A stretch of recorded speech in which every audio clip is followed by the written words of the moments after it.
What's up, guys? Back in again with another YouTube video, and today what we are going to be installing is this little anti-backing drain valve in my E46. So I'm going to be showing you guys how to install this. So why do people upgrade this? From factory they come with a plastic version of this inside the oil filter housing. This does break, and like on startup you'll have like low oil pressure light come on, as if like you did an oil change, like, you know, a couple seconds, just let the oil build up.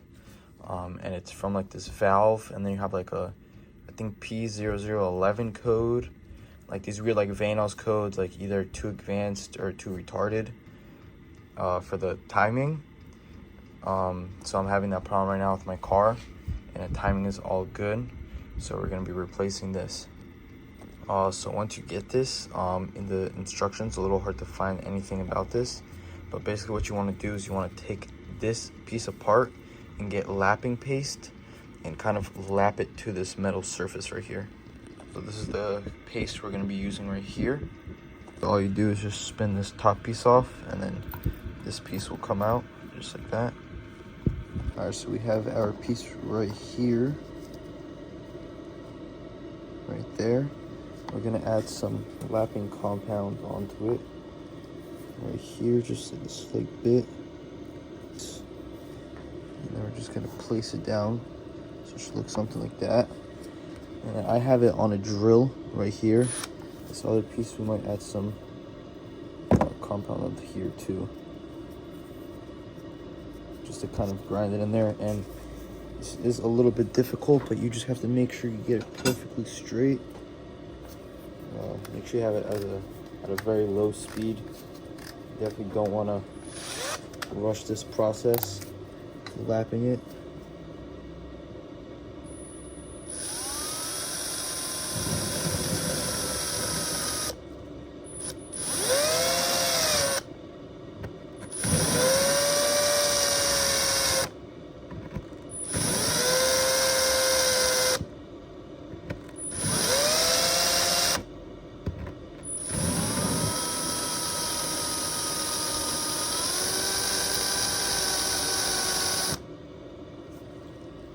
Alright, so now we can kind of wipe it off and see how it looks.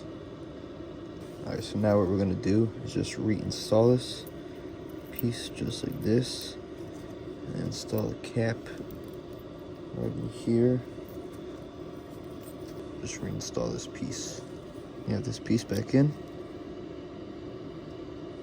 Alright, so once we have it rebuilt, now what we have to do is we have to leave a couple of drops on top of it to make sure it doesn't drip down. We have to leave it for around 11 hours or just 24, and if it doesn't drip, then we can put it in the car. All right, so we have oil filled up. We have a little bit just to make sure it doesn't leak, and then we're just gonna leave it underneath a dry spot right here, and then we're gonna come back tomorrow and check up on it, and hopefully it doesn't leak. If it doesn't leak, then we can install this component, meaning we did do a good job lapping it. I did hear some people do not lap it or put the paste on, they just kind of send it. I just did it just to ensure I get a good seal, just to make sure. So we'll come back in 24 hours. Alright guys, so I've been letting this sit for a couple days right here. We have no oil that came out, which is great. So now what you're going to want to do is pull your air box out and move this power steering out the way. You're going to pull the alternator out, pull the belt out the way, pull the fan out the way. I'm just going to be linking a video how to get to the oil filter housing, because that's what we have to get to. I don't want to make this video like 10 minutes long, so I want to make it short and simple. So I'm just going to be linking a video in the description how to get to the oil filter. But I mean, basically you just got to remove the alternator, the power steering pump, you get those out the way, and then I think you have to take that pulley off, and then you'll see a bunch of bolts for this, and then you just take those bolts out and this whole assembly will come out the way. So I'll see you guys once I'm done taking all that stuff off. Guys, so this took me about like 30 minutes to do. It's very straightforward, very easy to do. You literally just pull the alternator out. I left the power steering pump down. You don't even have to drain your oil. It's very simple to do. I pulled it out and I was correct. This piece is, it's not broken, but mine got stuck open. That is my problem. Right here is my valve. As you can tell right there, it is stuck, not closed all the way. It's slanted in there, which I guess, you know, I don't know how that happened, but I guess it happened. And that's why I'm having these stupid Vanos problems. So that is the issue right there. So now we're gonna be pulling that out and upgrading it and switching this gasket, cleaning this all up and throwing it back together. So now I got everything all nicely cleaned up. So you can tell right there, cleaned off all the oil everywhere. So now we're gonna grab a flathead right here, a Snap-on one, special edition right here. Just gonna grab it. You're gonna need 2 hands for this, but you're gonna pry up on this. I'm gonna try and get a good view of this.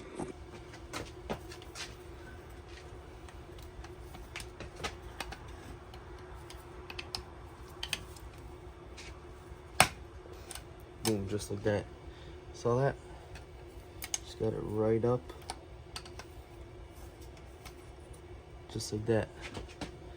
And this little piece of junk is what causes our code right here. This little plastic junk, you see that?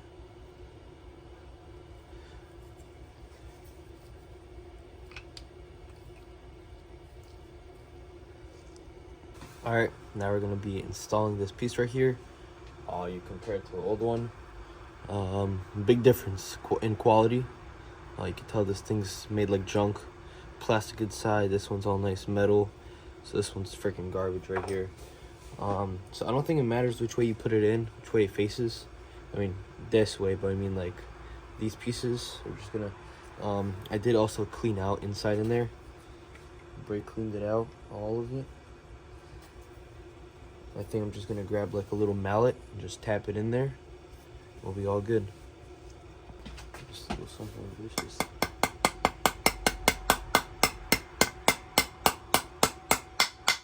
And just like that. Just grabbed a socket right there. I didn't want to actually grab a hammer. Figured that'd be a little overkill. Just kind of make it flush in here. And now it's all flush, so I think that should be pressed in there pretty good. So now we can reinstall that. And the kit does include a nice new gasket. So we're gonna throw that on here.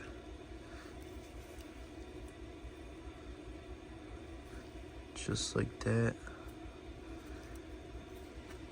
Alright, so now for reassembly, you just exactly do how you took it off. Like I said, guys, I just don't want to make this video so long and annoying. This is just a straight to the point video explaining how that piece gets put in there because there's no video about it. So I just made it quick and simple. So basically we're just going to put the oil filter back on, and we're going to put the power steering pump back on, then we're going to put the alternator back on. Very simple. Put that back on and we'll all be good. Put the belt on, start up, and I'll see you guys when I'm about to start it up. We're going to take the oil filter housing out, the oil cap out, throw some oil in it, and then we'll start it up. And all right, so now I have everything all together, so I'm just gonna dump some oil all up in here just to kind of get it wet, and then we're gonna start it up. All right, guys, and that's it for today's video. Now all you gotta do is just start it up, let it run, make sure it's all good,